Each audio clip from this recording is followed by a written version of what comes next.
حضرت صلی اللہ علیہ وسلم کے زمانے میں ایک عورت کے بچے کا انتقال ہو گیا اور حضرت صلی اللہ علیہ وسلم اس عورت کے پاس تشریف لائے تو وہ عورت جو ہے اس بچے کی وجہ سے بڑا رو دھو رہی تھی۔ آپ صلی اللہ علیہ وسلم نے اس سے فرمایا کہ تو صبر کر، اللہ تعالی بہتر نعم البدل عطا فرمائیں گے۔ تو واللہ عالم اس خاتون نے آپ صلی اللہ علیہ وسلم کو دیکھا نہیں اس وقت، یا اس نے پہچانا نہیں، یا وہ غم کی ایسی کیفیت میں تھی اسے سمجھ کچھ نہ آئی۔ اس نے آپ صلی اللہ علیہ وسلم سے کہا اگر تیرا بچہ مرتا تو پھر میں دیکھتی تو کیسے صبر کرتا، اگر تیرا بیٹا مرتا تو پھر میں دیکھتی تو کیسے صبر کرتا۔ آپ صلی اللہ علیہ وسلم خاموشی سے تشریف لے گئے۔ کچھ دنوں کے بعد اس خاتون کو بتایا گیا کہ جن کو تو نے جواب دیا ہے تجھے پتہ بھی ہے وہ کون ہے؟ تو اس نے کہا مجھے تو نہیں پتا۔ تو دیگر صحابیات نے بتایا کہ وہ تو اللہ کے رسول تیرے پاس آئے ہوئے تھے۔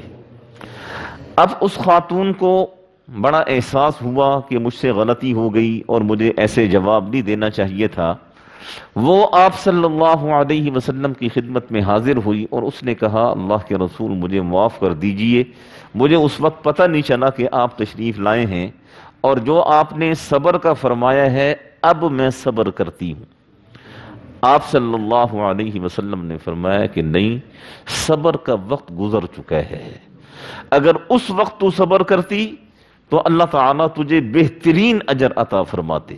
اب تو وقت گزر چکا ہے، 2 3 4 5 جتنا بھی وقت گزرا تھا، اب تو ویسے بھی تجھے صبر آ جائے گا۔ اصل صبر جب مصیبت بالکل سر پر کھڑی ہو، جب تکلیف بالکل انسان کے سامنے ہو، جب انسان کے دل میں درد ہو، آنکھوں سے آنسو بہ رہے ہوں، اس وقت ہے فصبر، صبر کیجئے، ایک لفظ بھی شکایت کا آپ کی زبان سے نہ نکلے۔ اور یہاں آپ صلی اللہ علیہ وسلم سے فرمایا جا رہا ہے فصبر، مشرکین مکہ کے معاندانہ رویے پر آپ صبر کیجئے، مخالفانہ رویے پر آپ صبر کیجئے، مشرکین مکہ کی مخالفت پر آپ صبر کیجئے، مشرکین مکہ کی اذیت پر، تکلیف پر آپ صبر کیجئے۔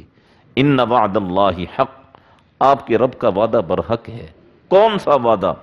گزشتہ آیات میں اللہ نے فرمایا لَنَنْصُرُ رُسُلَنَا وَالَّذِينَ آمَنُوا مَعَهُ فِي الْحَيَاةِ الدُّنْيَا، ہم اپنے نبیوں کی مدد ضرور کرتے ہیں، اور ان لوگوں کی جو ہمارے نبیوں پر ایمان لائے ہیں ان کی مدد ہم اس دنیا کی زندگی میں ضرور کرتے ہیں۔